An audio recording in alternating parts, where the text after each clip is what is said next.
Yo, what's going on, everybody? It's your boy Chris coming at you with another episode to the Beautiful Struggle podcast. And this is episode number 105, where we talk about personal development and business all on the same podcast.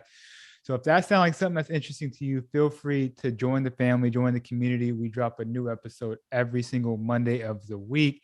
We're doing a lot of great things. We're having a lot of amazing guests on the podcast, just like today. And let me tell you something.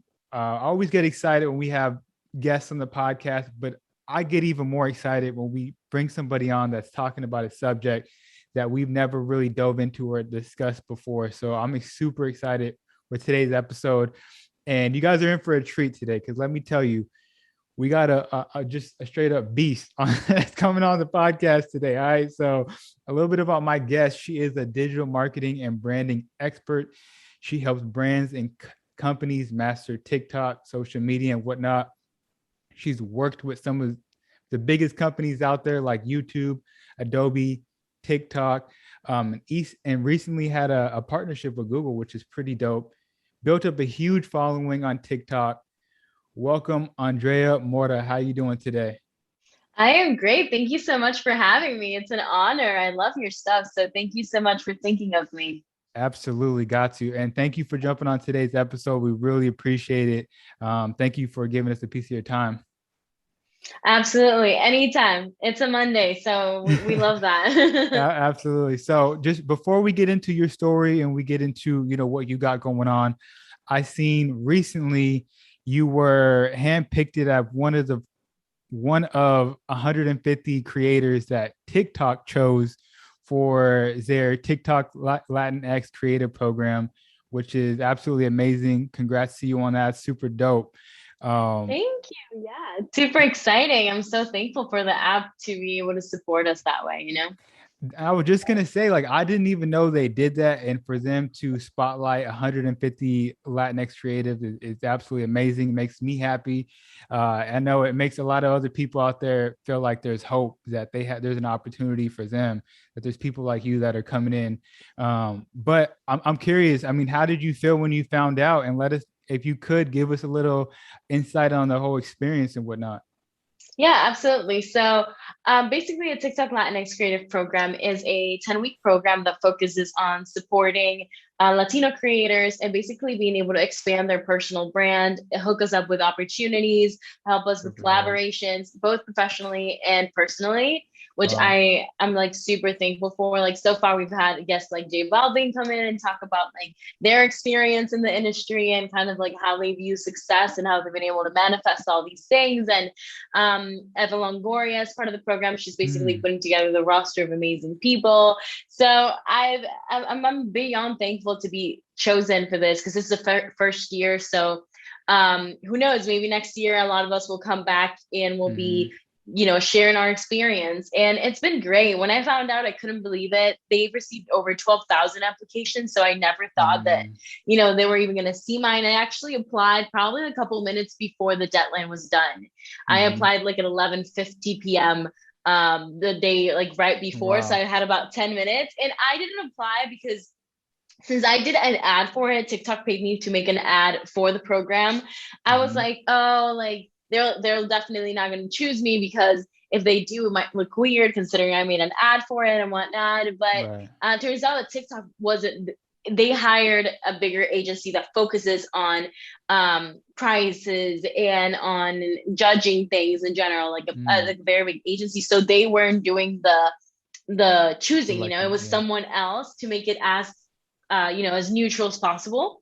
So Hmm. I love that. I love that so much, and I was able to land it, and it's been great so far. Mm. And what made you even apply? I mean, you said you applied at the last second, before the buzzer goes off. What made you apply? I just felt like this was kind of like one of a lifetime opportunities. Hmm. And honestly, I just never. I've had this thing since I was little that I don't compete unless I know that I'm going to win something. Mm. And that is a very toxic mindset, I believe. Like, I've even yesterday, I need to snap out of it because even yesterday I was like, no, no, no. I was doing something for a competition again. And I was Mm, like, no, but you don't get it. I don't play to participate. I play to win. And if I don't get it, mm, it's gonna hurt my ego, you know? that And I part. feel like this is, yeah, it's definitely the wrong approach. It's something that I am working to, back out of in general. Mm, Like I don't want to have that mindset. Um, but it's a healthy mindset because it pushes you to do things, but at the same time, I am my worst critic and I don't like mm, that. So when I saw that, it was the first time where I was like, I am okay with not making it. And when mm, I received, it was a Saturday at 7 a.m. that I received the confirmation that I made it in. And I was like, mm. no way, I did that. Woo, hell yeah. So yeah, I think that what made me apply was the fact that I knew that it was an opportunity that I didn't have guaranteed and that I was going to have to Mm. compete. And it was like the first time that I decided to blindly trust myself and think, hey, they're going to like my application.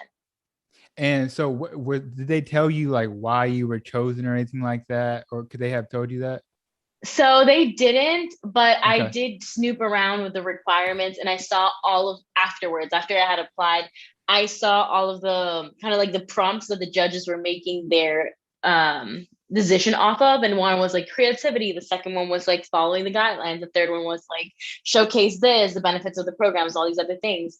And what's funny is I utilized the same ad that I made for the Mm, program mm-hmm, as part of my application because in my ad it was kind of like an inception where mm-hmm, I was talking about the program as a character inside, and in the mm, character I was saying I am going to apply. And mm. essentially I just basically submitted that and it was kind of like killing two bugs with one stone, you know what I mean? Like Yeah, I absolutely. yeah, so So, I no, not to cut you off. So it didn't really matter about the followers that you had or anything like that. It was just about the creativity and the guidelines and whatnot.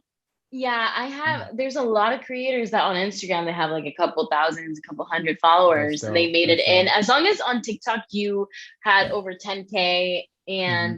and you took your TikTok seriously, then Mm. those were basically the requirements. No, I love that.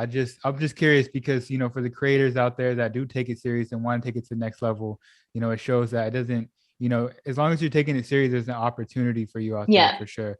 So you mentioned this. I know you got this creative, this competitive spirit about you. Where did this come from? With you growing up, is this something that did you develop this? Did you see from somebody else? Like, where did you develop this competitive spirit from?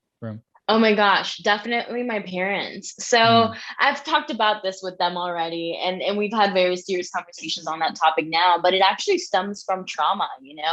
When I was little, my dad's way of pushing me was criticizing me in a lot of ways. He was very encouraging and very loving, and I love him so much. He's the best dad ever. But at the same time, there was this tough side of him whenever mm, I would come back home with some sort of achievement, he'd ask me, but how about your friend Jennifer? Did she do better?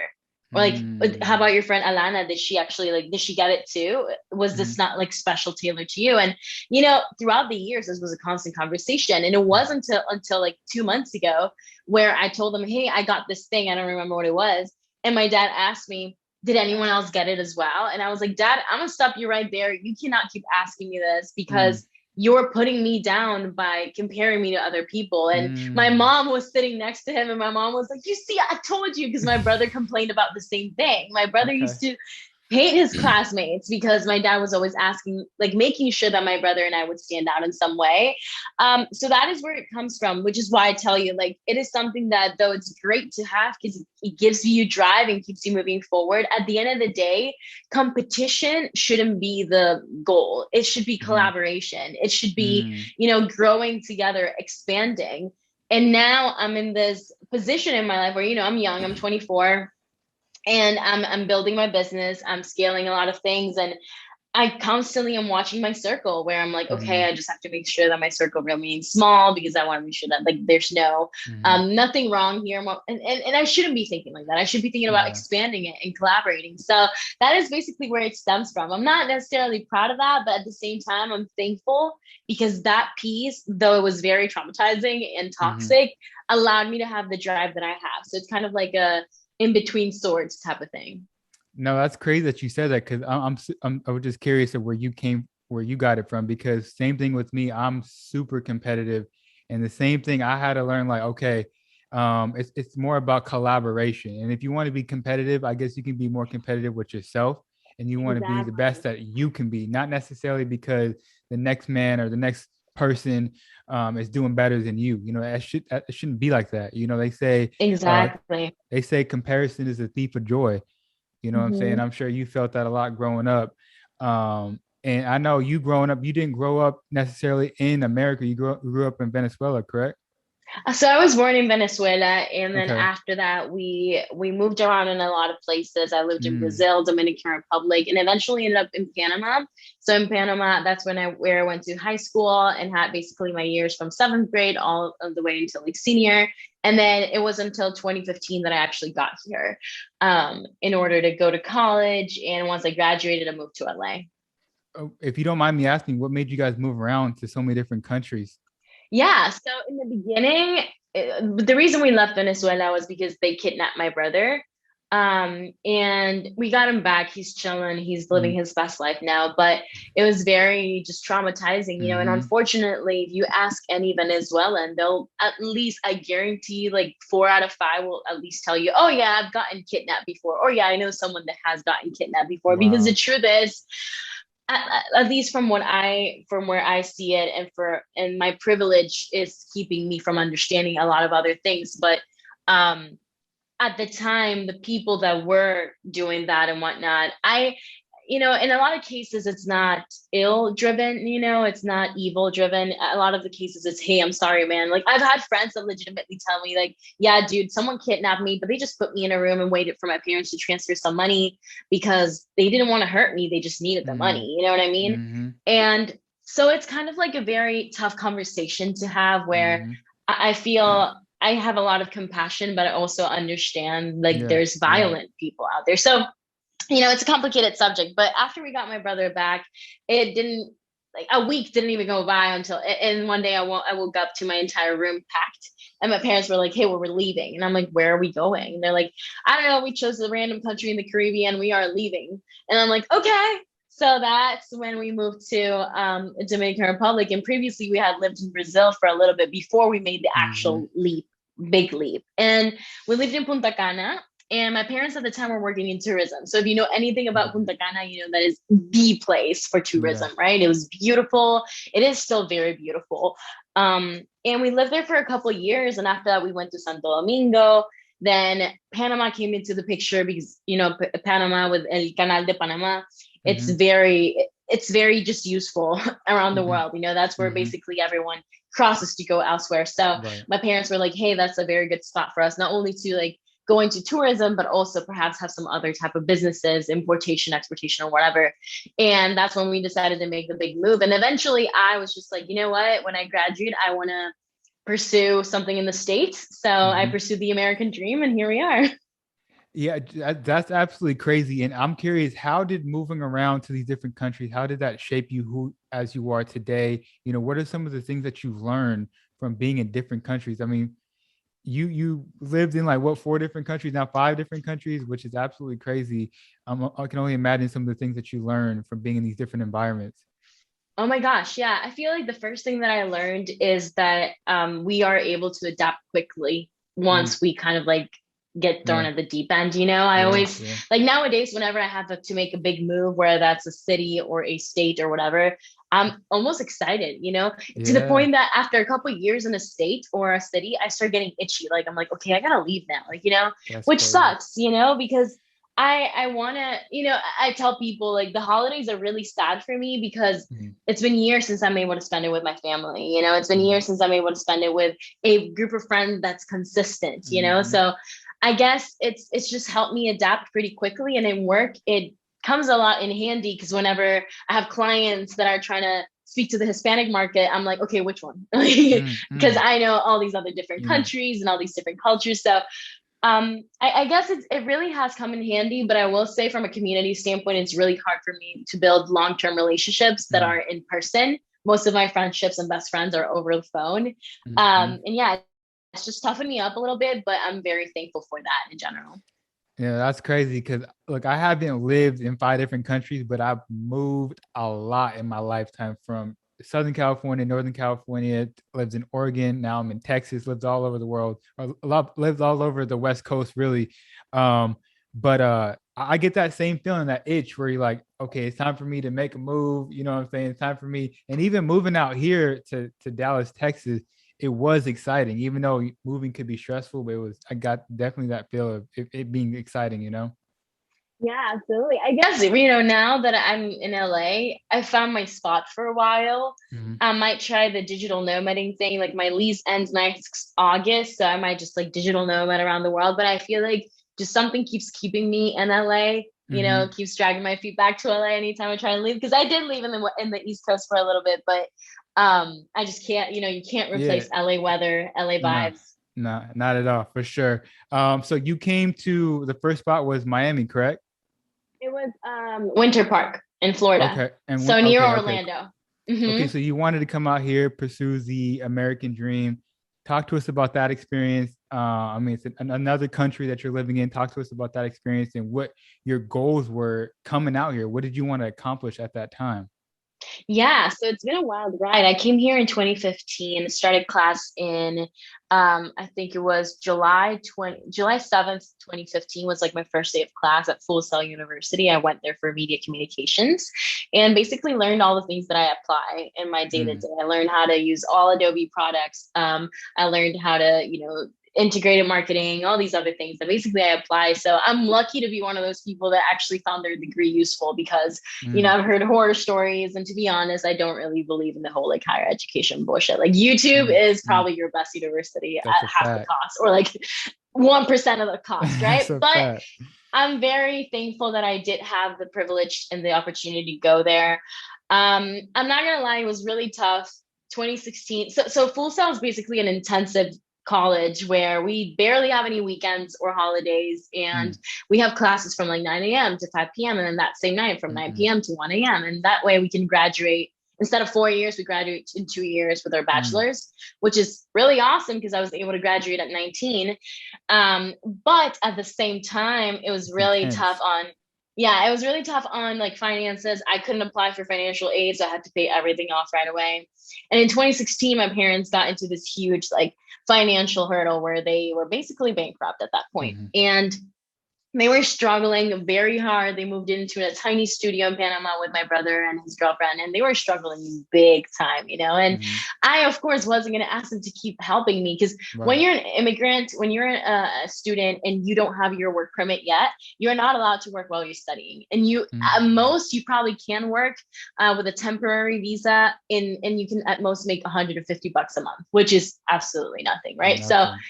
it was really rough. I had to withdraw from school at some point and take 2 months off until my parents could get back on their feet. And, I try to work on their table and do all these other things. But Right. I just wanted to make sure that I wouldn't get in trouble, which is why I believe like the immigration system here is fucked, Right. like so fucked. I can't even Um, imagine.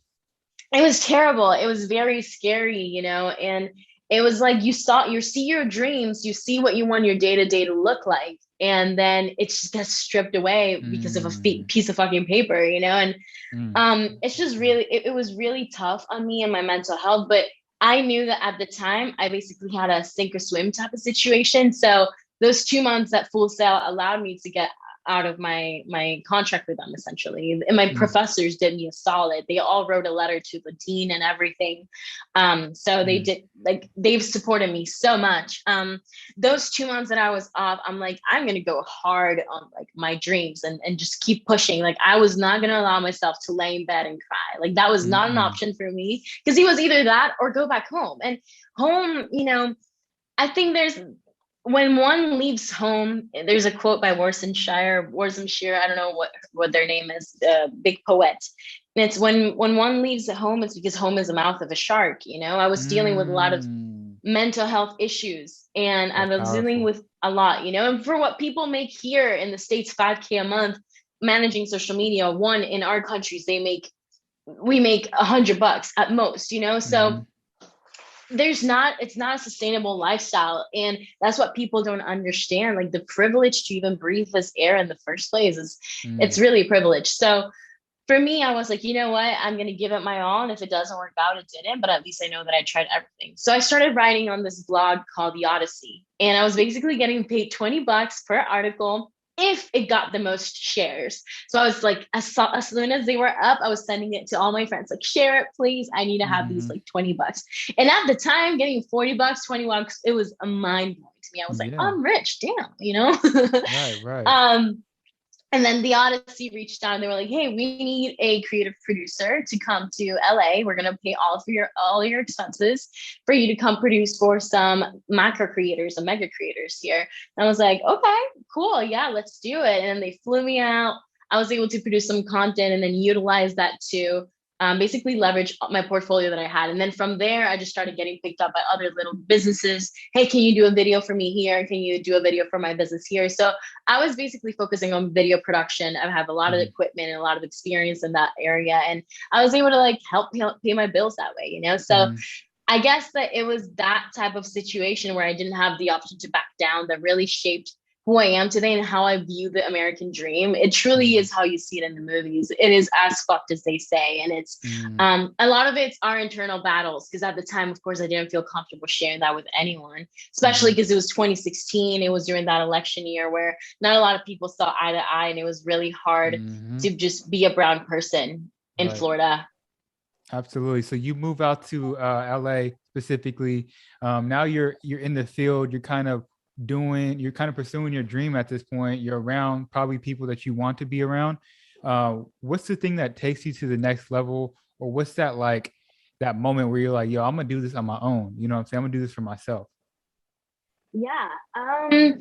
So I moved here in 2017 and I started producing for a lot of mega creators. And I didn't really vibe with that environment at the time. The influencer world, especially beauty and lifestyle, where we're very toxic, if I'm honest. And I'm not allowed to share much, but it was a very challenging year for my mental health. When I arrived to LA, I was very not blindsided, but I was very starstruck by LA because, it's beautiful. It's Hollywood. It's the parties. It's the hills.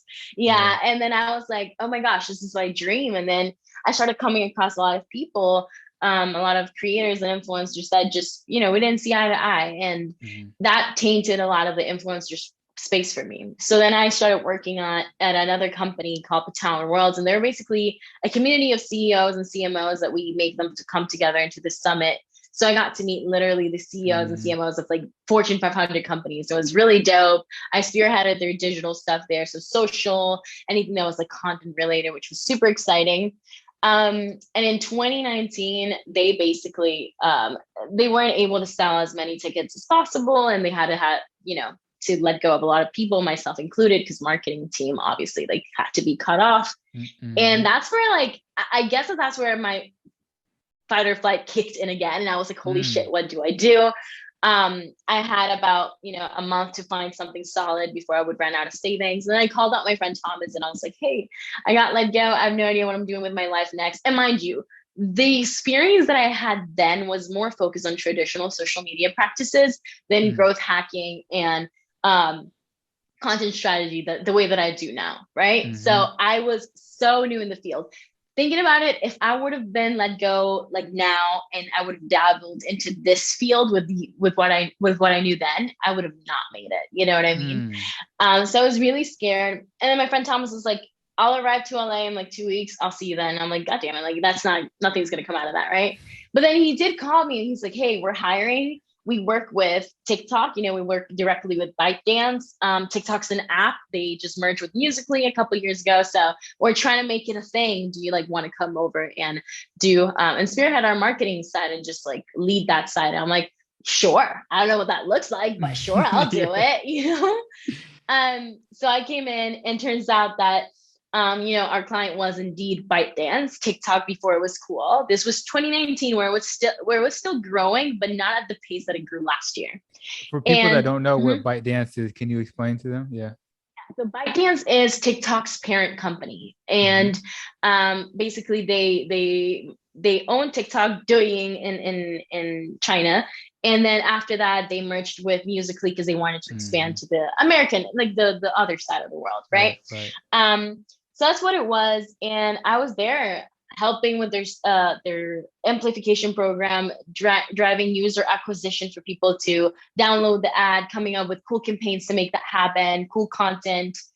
And last year, the pandemic happened and TikTok blew up. It was where if you're not on TikTok, you are not cool. Like you need to be getting on it. And I underestimated the app a lot. I was like, this is just trying to be another Instagram. They're never going to make it. And they did, in fact, make it. Oh, hell yeah, for sure. But that being said, I, although it was lovely working at Sapphire, which is the agency that I was at, and I love my bosses to this day. I'm so thankful for them. And I talk to them almost on a daily basis as friends. I'm probably going to go over Arizona where they're at right now and visit them sometime soon. But I just felt unfulfilled. And there's two things that came into play. And one of them was the fact that I was not my own boss and someone else was clocking my time in my life, right? And then two, just in general, seeing the unstable climate that we were at, like last year was very eye-opening. The fact that a lot of big companies let go of everyone and all of that. And I was lucky to not be part of that, but I could have been, you know what I mean? So I was like, okay, I need to start diversifying my source of income and I need to start multiplying that a little bit more and educating myself in financial stuff, And I just felt like I couldn't do that while I have a full-time job, because obviously there's a level of commitment that I owe them, rightfully so. So I was like, you know what, guys, I'm gonna leave in August. I'm gonna go do my own thing. And my bosses both looked at me like, okay, sure. Go ahead. We support you 100%. Just know that if you find out that you don't want to do the entrepreneur life, you can always come back to us. So just give us a call. Here is an investment on behalf of us. They gave me a little investment so that I could be safe for at least 2 months, which I am just like, yeah, right. It's a blessing. I'm like, wow, that is so kind of you. And it was made on the spot too, because I called them randomly on a, I think it was like Wednesday morning, and I told him that. And my boss just looked at me. He's like, damn, like, is there something we could have done better? And I'm like, no, this is like my thing. Right, it's just me. Right. And then he was like, okay. He was like panicking in the moment. He's like, well, like, we love you. Just come back whenever. Here's an investment. And I'm like, okay, cool. And they did come through with that, which I was so thankful for. And yeah, that's basically where I started my own agency, doing my own thing. And it was rough. The first 4 months were really, really rough, but here we are today. So far, I love your story. So I'm super curious if you can walk us through that moment where you're starting your own agency. I'm pretty sure you got that feeling of that swim or sink feeling again. What was like the first thing that you did? Like, first person you called? Did you start building a team? Like, what were you thinking at this point? Yeah. So the first thing that I did was I hung up the call and I started panicking, and I like went to my partner and I like gave him a hug and called my mom and my dad. My mom and my dad were very supportive. My brother was supportive, but at the same time, obviously he was worried. He's older than me. So he was 8 years older than me. And when I gave him a call, he's like, are you sure? Like, you gonna be okay? And I'm like, oh, this is not what I need right now, Right. Everyone else, but I understand where he was coming from. But everyone else was like, go ahead, you do your thing. You got this. We'll back you up no matter what, And since I was 19, I've never asked a single cent from my parents, I've always just done my own thing. And, I was not going to start doing it then. I promised myself, like, I am not going to go to mom and dad for help, though there's nothing wrong with that. I'm not going to go to them at all. And I'm just going to do my own thing. So the first thing I did was obviously panic. And then I started just setting up my little desk in my room. It was just pretty wholesome, to be honest. I celebrated so much. And then I started going on Upwork, and I went on Upwork, and I'm like, if I start building an Upwork profile, it's going to take me longer and I'm going to have to take lower rates. So what I'm going to do instead is just search for keywords of companies. So for example, I would go, I need a TikTok manager on Upwork, and then a company would pop up, right? And normally they don't put their like who they are and whatnot, but some of them did. They would put their website, and normally you have to go through Upwork to get those deals. But since I already had a little following on Instagram at the time and on TikTok, what I would do is I would DM them directly, like, hey, do you need a social media manager? Do you need some like content and whatnot? Which, it's not the right move, because there's people like building their Upwork profile really hard. Yeah, but I had to hustle, right? So that's what I was doing.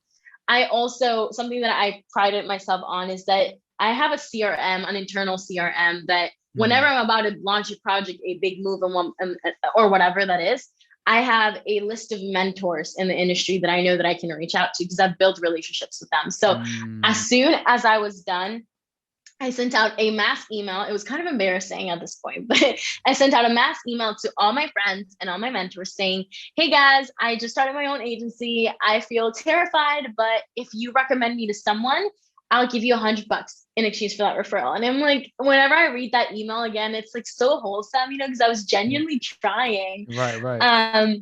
So yeah, I guess those were my first moves. And the first 4 months were really tough. They were really tough because, with every transition, they come in big threes. That's what people say, right? They come in big threes. And it came with big threes where I left my job.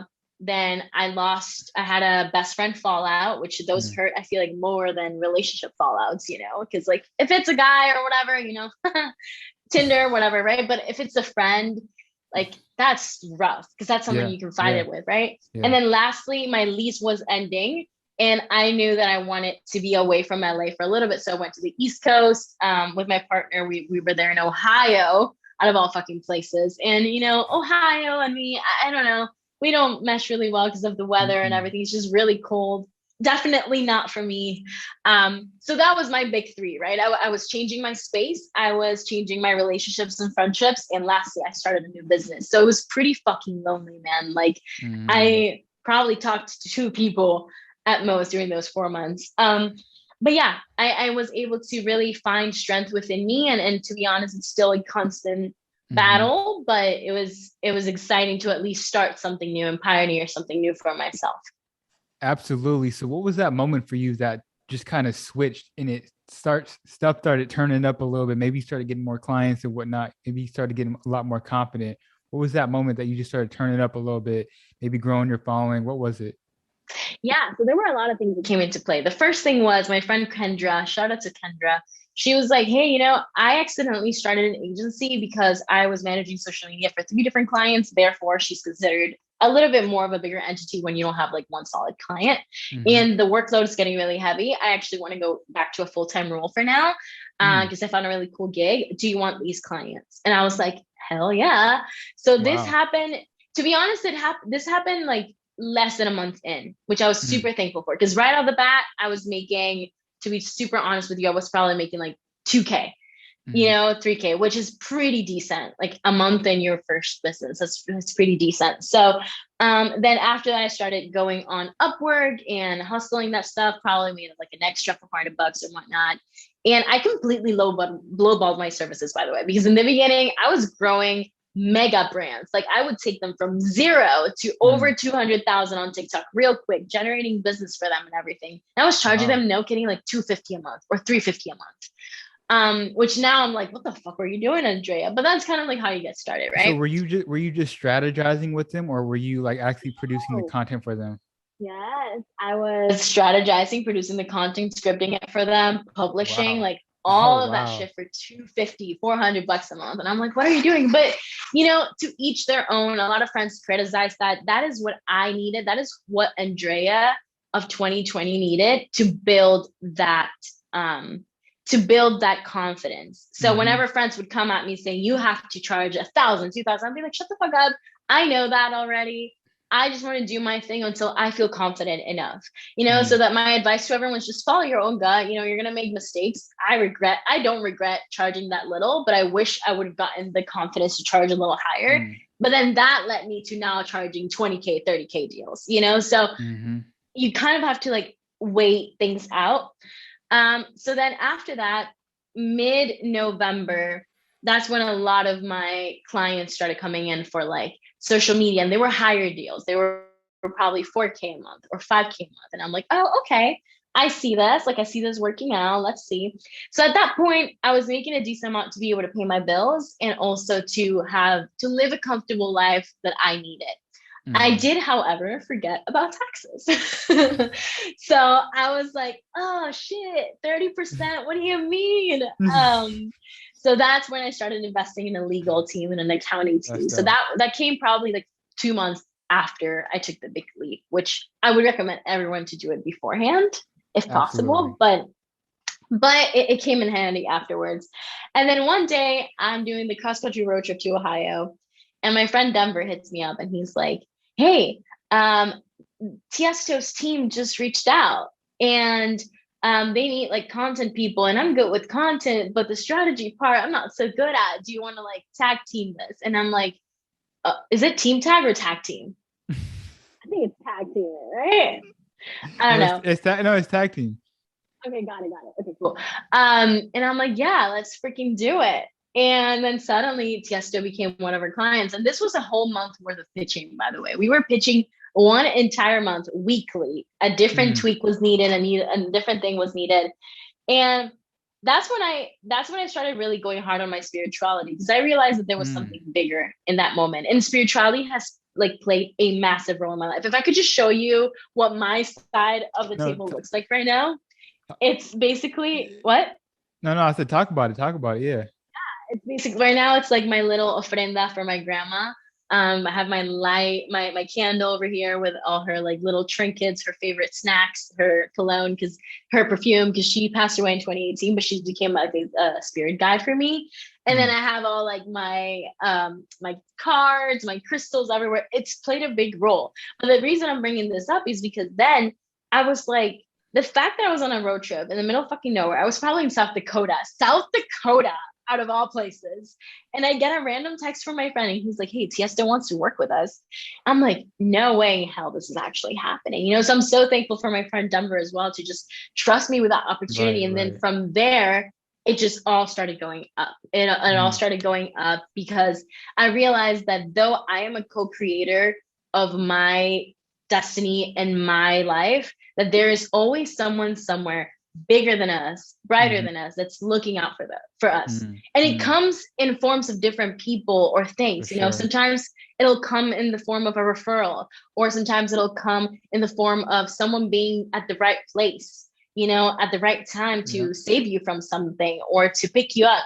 So that's when I was like, no way you're doing this for me, God. Like, that's freaking awesome. Thank you for Mm, giving me the confidence. Thank you for putting, that planting that seed on my friend's head that he could call me out of everyone mm, else. right. Right. So that's when my spirituality started kicking in really, really hard. And to this day, my faith is huge. Like, there's Mm, not a day that I'm not like attached to my faith.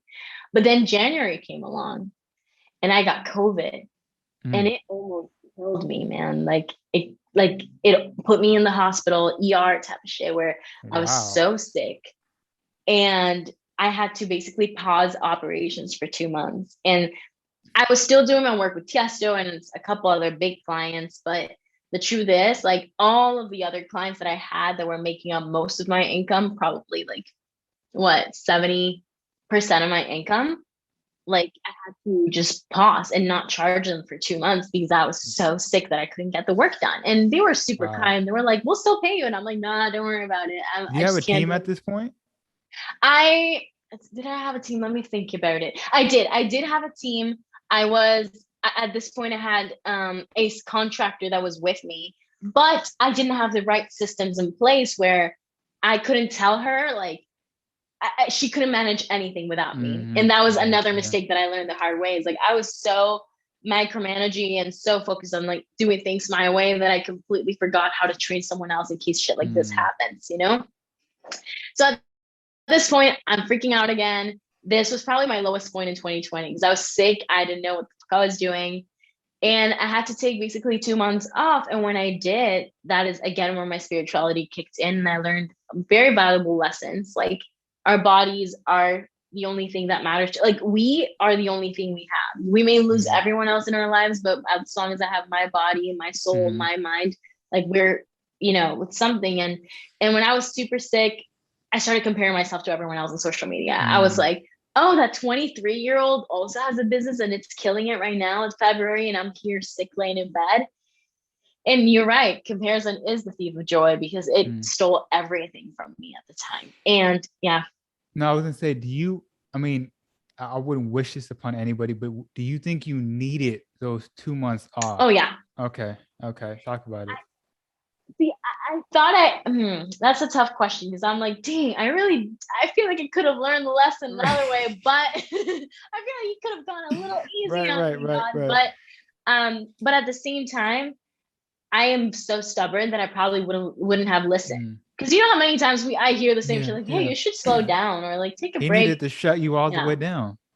Yeah. So I need to be shut off in general. And that's, when I started thinking about like, what does success look like for me? And I love that. in the beginning, success looked like millions of dollars. It meant Hmm. having millions of followers. It meant having the most successful network I could think of. And then I started thinking about this is going to sound super stupid, but hear me out. Last year, my cockatiel, Paget, passed away. And she's a little bird. I loved her Hmm. so much. She was with me through college, and I adored this bird. She's Hmm. beautiful. And she had a condition with her calcium in her body, and her bones were really weak. And she unfortunately passed away. And when the doctor said, hey, you need to come here, I need to put her down, I asked everyone to leave the room. I stayed Hmm. with Paget there in the room. And I held her in my arms. She was at this point hugging me with her wings all like Hmm. across my chest, just laying there.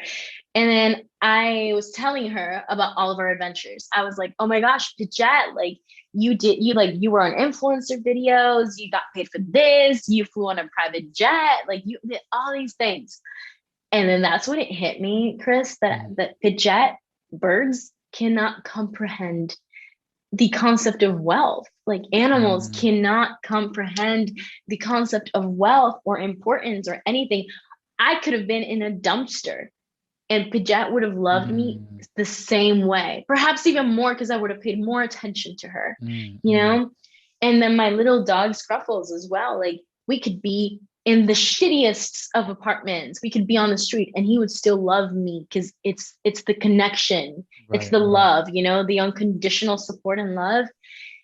And then when I realized that when I was in the room with Paget and I realized that it felt like I'm not Catholic or Christian or whatever. I'm not towards that side of religion. I'm more Hmm. spiritual. But Hmm. in that moment, it legitimately felt like there was an angel in the room. I have Hmm. never felt that type of love that I felt in that moment. It Hmm. felt like cold and breezy and happy Hmm. and just like, and then she like literally just left the world. Hmm. Like she just, Hmm. in that moment, I just felt her leave the world. And I feel like that is the lesson that she kept trying to teach me for that entire time. And last year, when I was going through that type of thinking of like, oh, I'm not successful, comparing myself to this, and I can't do anything because I'm sick and whatnot, that's when it hit me. Like, at least I had people bringing me soup. And I had a Hmm. wonderful partner that would sit laying with me watching Jane the Virgin. My parents were checking in on FaceTime because obviously they couldn't travel. And my friends were always checking in. And I'm like, I can be sick, I can be broke, but I'm not lonely and I am loved. And that is what success means. It is Hmm. the impact that we cause on other people. The same way that bird caused an impact on me. And I'm so thankful for that. Hmm. It's the same type of impact that I want to cause on someone else. And that is success at the end of the Hmm. day. Because the rest, they're vanity metrics. We can lose everything, you know? Hmm. Absolutely. No, I was gonna say that's beautiful. Um, I think more people need to really ask themselves, look at themselves in the mirror and say, what does success mean to me? Like you said, Yeah. for you, it was followers, money, and whatnot. And I'm sure we've all felt that. And 9 times out of 10, that's not what it is, right? It's for you, it Yeah. wasn't that. For me, it definitely wasn't that. Like for me, success is like valuing my time and spending time with my family and whatnot. But man, I think that's super dope. And I really do think that more people need to look at themselves in the mirror and say, yo, what does success truly look like for me? What truly makes me happy? You know? Yeah. So I love that Yeah, for sure. absolutely. And I think we need to ask each other that more. I feel like that Yeah. should be it is now a constant conversation with me and my friends. Yeah. So yeah. Absolutely. So now walk us through how you bounce back after those 2 months. You probably feeling better. You probably ready to go. You probably clear headed. What was the next move for you? After that, I focused very much on creating content and like just moving forward, at least on the TikTok realm, I was creating Hmm. content as much as I could. And then I was like, you know what, since I had to take a step back, I'm going to take my clients back and keep working with them. But I will also up my rates and value myself a little bit more. And whoever comes next, I want to make sure that I am pricing at the level where I want it to, you know? So after that, I went really, really hardcore in my business. I hired my first full-time employee, which was super awesome. And at this point, I was still trying to strengthen my leadership skills. And to be honest, to this day, I still need to work on that. But at this point, we were having a lot of like clients consistently, and it was time for me to make the move back to LA because I was like, okay, enough of the winter. I need to go see some sunshine. So we made the move back to LA, moved into a dream apartment, which I am so, so thankful for. I have my own space. It's beautiful. And at this point, I was like, okay, I've checked off a lot of things off my list. I've hired my employee. I have a growing and successful business, hit like financial milestones. Now I have my place as well. Like I think I already mentioned that, but I have a team that's able to be there and support me. What is next for me? And then that's when I started thinking, okay, I need to nurture my personal brand. I need to start going hard on what makes me me. And, you know, in the beginning, I used to ask myself, like, why me though? Like, why do I need to work on my personal brand, you know? And not to cut you off. That was one of the things I wanted you to talk about. People dealing with fear. You had made a video talking about people always questioning themselves. Like, why me? Is this for me? You know, there's a bunch of questions. And at the end of the video, you were like, yo, the real question should be, why not me? And I was like, that's super dope. I love that. Oh, I love that. Thank you so much for watching that one. Yeah. You know, none of the people that are out there in the world, none of them were handpicked at all. Yeah, nepotism, but also a lot of people were not necessarily chosen. They're not marked. They're not tattooed. They're not like, just here's this new world leader. You know, a lot of these people just woke up and said, I'm going to choose myself. You know, I'm a be it, you know what I mean? And then that's when I shifted my thinking from why not me to why not me, you know what I mean? And I think that that's the most powerful thing one can do, is to start seeing yourself as powerful as the people that you look on TV. My friends and I have this debate a lot where they're like, who do you look up to and whatnot? And for the longest time, I just haven't been able to figure out who I look up to. Like if someone were to ask me that, I shit you not, I could not tell you the person that I look up to, you know, like I have a couple people, I like some authors, some business leaders and whatnot, people that I find inspiring, but there's not that one blueprint for me because I feel like I want to become that blueprint for me, not for everyone else. Like if I'm for everyone else, that is amazing. I'm glad. But for myself, like you said, I want to make sure that I'm always comparing myself to myself from a year ago or from 2 years ago. Right. So, and that's when I really started going all in my content, presenting myself a little better on social, applying to speaking events, even if I felt imposter syndrome in the moment. You know what I mean? So, and that is eventually what's gotten me to where we are today, which is super fulfilled with my career, with a lot of opportunities in play. And just the fact that I know that a year from now, a year from today, it's going to look entirely different. That is what keeps me so excited. I feel like it's already a pre-written show in some way, you know? Absolutely. So we didn't even, I mean, we're cutting short on time right now, but I would love for you to talk about your agency, some of the services that you guys offer, and how can people work with you. It's been a dope conversation so far. Don't want to hold you too long, but you can talk about your agency a little bit and what you got going on. Yeah, absolutely. So right now with the agency, we're pretty packed. We basically we basically offer UGC content production, which is user generated content production. And it's whenever brands want to look a little bit more human, and whenever they want to create ads that don't look like ads, or content that just performs really well organically as well. That is basically what we focus on, from management all the way to the production of it. So basically it's your full TikTok service agency. But we are focusing and we're pivoting a little bit more towards consulting and coaching, because we see that a lot of companies are taking it internally, and there's a reason for that, right?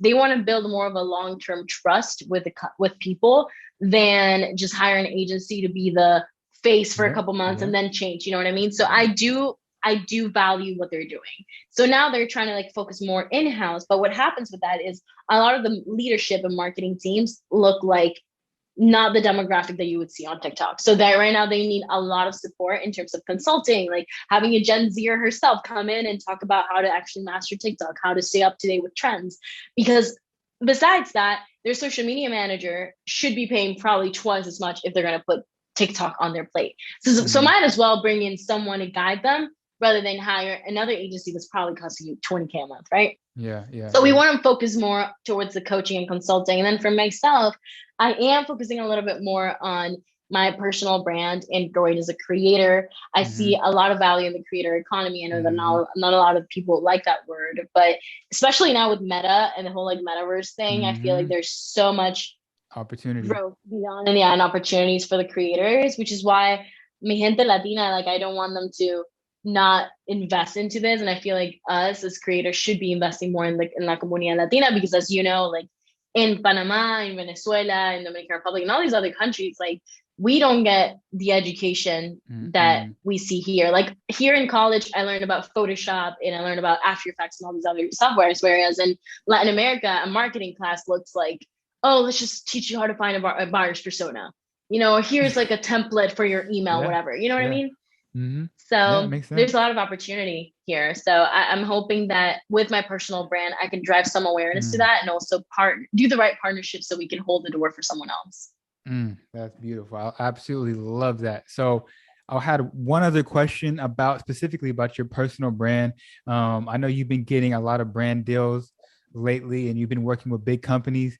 I'm curious, you as an influencer, how do you navigate, what I'm saying, people offering you money and opportunities and navigating things that may not be for you? There may be companies that come, I'm sure, that have offered you a whole lot of money, but you're like, yo, that the money's good, but it just doesn't align with who I am and my brand. How do you navigate that space? Because I know there's a lot of people out there that are just like grabbing any bag they can get, and it may be kind of diluting their image or their influence, right? Yeah, no, absolutely. That is a totally valid question. For me, so right now I partner with I basically have a management team that, is the front facing in terms of like negotiating those deals. Cause I could also get at the end of the day, I can get a little impostery syndrome and I can be Mm. like, no, just pay me $1, like, but the truth is we have to Yeah, start charging higher. for And sure. thankfully I do have a management team that takes over that. However, they give me full freedom to choose and not choose certain brands. The criteria to work with me is I try to look as much as I can into what these corporations are supporting, especially when it comes to like human humanitarian issues. That's something that means a lot to me. Mm. I also want to watch out for, especially during Hispanic Heritage Month, everyone's just throwing money at Latinos, and I want to make sure that they do it year round. So in a lot of these conversations, I'm like, I'm thankful for you to want to partner with me in September. However, I want Mm-hmm. to know if by January you're going to still want to partner with me anyway. Mm. And that's always Yeah, part of the talk that. Yeah, conversation. yeah, And absolutely. and also in general, just making sure that you're sticking to your true north. Like, what's going to be more valuable? You losing a shit ton of people in your community because you decided to take on a 5K deal, or being able to really grow a bigger community. So not only can you charge higher in a couple months, but also you can Mm-hmm. start building real relationships with bigger brands who are Mm-hmm. going to support you long term, right? So those are the main things that get into play for me, that come into play for me, and those are the things that I value. And lastly, of course, I, I will say, and this is part of a bigger conversation, but I will leave it at this. But I will say, I am not one of those people that will turn things down out of ego, if that makes Mm. sense. Like, there's people that are like, oh, like I would never partner with this agency or like with this company or whatever because clearly they're using me and whatnot. But you have to wait things out, right? The way that I Mm. see it is, I know you're using me, but if you are going to open the door and then I'm going to be able to hold it for someone else, I'll take the Mm-hmm. hit. You know what I mean? Because there's companies that want to be funny sometimes. And I'm like, you know what? Fair enough.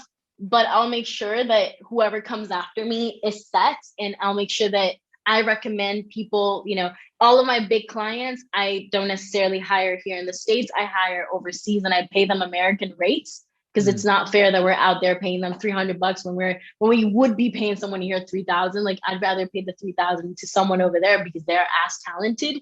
So Mm. I guess at the end of the day, it comes down to just weighing out your decisions and your choices and making sure, like, where are they adding up to? It's not about the instant gratification stuff anymore. Whew. Love that. Love it. I'm sure we can have another 2-hour conversation. Don't want to hold you too long. It's been a great conversation. Something that I always have my guests do for the audience is leave one last piece of advice, one last gem for the audience to take home. It can be TikTok related, business, entrepreneurship, life, whatever you want. Let the people know, and we can end it on that note. Yeah, last thing is your story is worth telling. Even if you think you Mm, have a boring 9 to 5 or you have a weird side hustle, just document that for two reasons. One, because we're moving into a digital realm where it's going to be important. And number two, because at some point in a couple of years when you're making it, you're going to want to look back. So mhm. document that shit and put it somewhere. Oof, love that. Love that. Where can people find you? Where can people reach out to you? On TikTok, I am at Latinopreneur, and on Instagram, I am at Andrea Mora. And thank you so much, Chris. It's been a pleasure. No, absolutely, absolutely. And I'll leave the links to everything in the description of this podcast. Once again, I appreciate you jumping on this podcast. Thank you for this time. And with that being said, it's your boy Chris. I'll catch you guys next week. Peace.